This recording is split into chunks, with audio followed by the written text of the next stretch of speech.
देवरिया में हुई घटना से वहां के कई बड़े नेताओं ने दूरी बना रखी है और ऐसे में अखिलेश यादव 16 अक्टूबर को देवरिया जा रहे हैं। जाने से पहले सपा अध्यक्ष ने पूरा होमवर्क किया और अति पिछड़ी जाति के नेताओं के साथ बैठक की। आइए जानते हैं कि अखिलेश यादव के देवरिया जाने के क्या मायने हो सकते हैं। बंद कमरे में ओबीसी के साथ अन्य जातियों को भी साधने की कोशिश। देवरिया जाने से पहले अखिलेश ने सेट किया एजेंडा। सपा प्रमुख अखिलेश यादव देवरिया जाने से पहले अखिलेश यादव अपना होमवर्क कर रहे हैं और इसी सिलसिले में उन्होंने अति पिछड़ी जाति के नेताओं की बैठक बुलाई।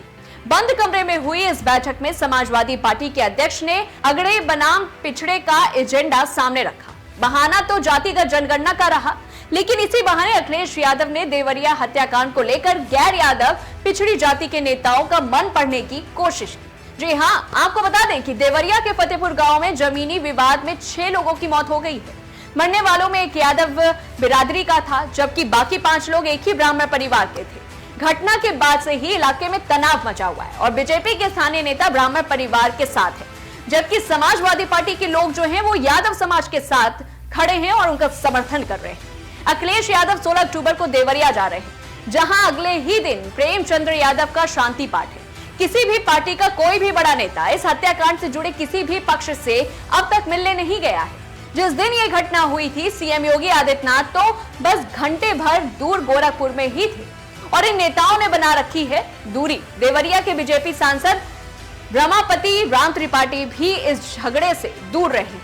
रुद्रपुर के स्थानीय बीजेपी विधायक जयप्रकाश निषाद ने भी अब तक इस विवाद से दूरी बनाई रखी है और इस सीट से विधायक जो रहे हैं, कांग्रेस के राष्ट्रीय प्रवक्ता अखिलेश प्रताप सिंह का भी स्टैंड जो है अब तक इस मामले को लेकर कुछ भी नहीं आया है। और अब ऐसे में राज्य के पूर्व मुख्यमंत्री अखिलेश यादव के देवरिया जाने के पीछे की रणनीति क्या है? अखिलेश यादव इसी बहाने ओबीसी पॉलिटिक्स के अपने फॉर्मूले को पूर्वांचल के इस हिस्से में आजमा लेना, वोट बैंक के विस्तार की कोशिश में जुटे हुए। सपा यूपी में बीजेपी, बीएसपी, कांग्रेस, अपना दल, निषाद पार्टी, सुहेल देव समाज पार्टी से लेकर के समाजवादी पार्टी का अपना अपना बेस वोट बैंक है। हाल के कुछ सालों में बीजेपी ने अपना सामाजिक फॉर्मूले ऐसे बना लिए हैं कि वो अपराजय हो गई है। समाजवादी पार्टी का बेस वोट मुस्लिम और यादव रहा है, लेकिन इतने भर से पार्टी का भला नहीं हो पा रहा है। देवरिया जाकर अखिलेश अब अपने वोट बैंक का विस्तार करने की कोशिश में हैं और वे इस मान्यता को भी तोड़ना चाहते हैं कि यादव के साथ बाकी पिछड़ी जातियां नहीं जुड़ सकती हैं और इन जातियों पर सपा का फोकस। वही राजनीति के जानकारों का मानना है कि यादव समाज के वर्चस्व के कारण अति पिछड़ी जातियां उनसे दूर रहती हैं और इसीलिए अखिलेश का फोकस जो है अब निषाद, मल्ला, बिद, निषाद, कश्यप, मांझी जैसी छोटी छोटी जातियों पर है। वैसे पिछले विधानसभा चुनावों में उन्होंने छोटी छोटी जातियों का नेतृत्व करने वाली पार्टियों के साथ गठबंधन किया था। पिछला यूपी चुनाव हारने के बाद ही इन पार्टियों ने अखिलेश का साथ जो है छोड़ दिया था। इसीलिए अखिलेश इस बार अपनी पार्टी में ही इन बिरादरी के नेताओं को आगे बढ़ाने के फॉर्मूले पर काम कर रहे हैं। संजय निषाद, ओपी राजभर निर्णायक माना जाता है। निषाद का वोट अखिलेश यादव को लगता है कि देवरिया कांड के बाद इलाके में पिछड़ी जाति के लोग ब्राह्मणों के खिलाफ एकजुट हो सकते हैं और उनका ऐसे में प्रयास इस लड़ाई को अगड़ा बनाम पिछड़ा बनाने की है। वैसे तो देवरिया में ब्राह्मण वोटरों का दबदबा रहा है, लेकिन पूर्वांचल के इस इलाके में निषाद भी है।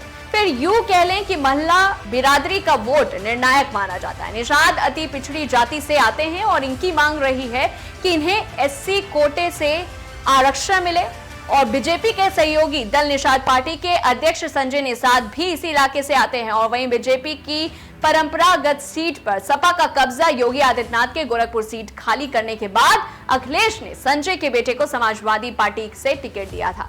लोकसभा के उस उपचुनाव में समाजवादी पार्टी ने बीजेपी को हरा दिया। जिस गोरखपुर सीट से योगी आदित्यनाथ 5 बार सांसद रहे हैं, वहां बीजेपी की हार ने सबको हैरान कर दिया। अखिलेश अब देवरिया हत्याकांड के बहाने फिर से उसी राजनीतिक प्रयोग पर हैं।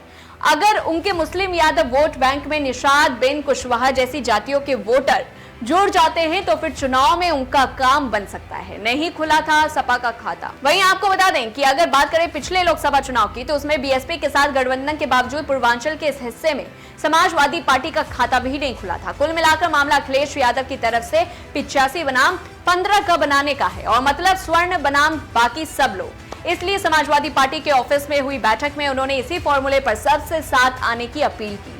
मीटिंग के बाद बाहर निकलने पर मीडिया ने पूछा, ये देवरिया जाने का क्या मतलब समझा जाए? तो मामला तो जमीनी विवाद का है। अखिलेश यादव बोले कि मैं वहां किसी लाभ के लिए नहीं जा रहा हूं, लेकिन राजनीति में कोई यूं ही कहीं नहीं जाता। हर फैसले के पीछे पॉलिटिक्स का गुण गणित होता है। अखिलेश के लिए ये दांव 1 जोड़ 1 2 या फिर 1 जोड़ 1 11 होता है। वैसे कभी कभी कहानी 0 पर भी खत्म हो जाती है।